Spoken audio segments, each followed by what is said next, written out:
Hello and welcome to this brief video explaining the palliative care presentation template. This is for students of family medicine at RCSI Perdana, University of Medicine and Health Sciences in Senior Cycle 1. I'm Professor Anthony Collins. This presentation will be delivered in week 7 of your family medicine rotation to the staff at Hospice Malaysia and members of family medicine faculty. There are approximately 5 to 6 slides only on this presentation. The first slide, as you see here, should include patient demographics, including age and gender. These are the only two characteristics that you should annotate about your patient. There should be no other patient identifiers visible on this document.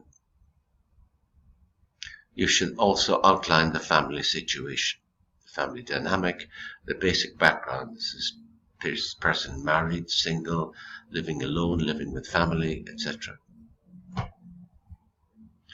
The next screen should be on relevant medical background. So, for example, you will need details of the diagnosis for which they are receiving palliative care. You should outline the management up to the present time, including surgical operations, if any, and current medical treatment, which should be outlined here using generic names, not brand names. You should make a list of all current symptoms and also clinical findings on examination where relevant. The next screen should focus on the patient and the family or carers' issues. So primarily, what are the patient's concerns about this illness? And what now with these changed circumstances, perhaps with death being imminent or in the near future, have the patient's priorities changed? What are their current priorities?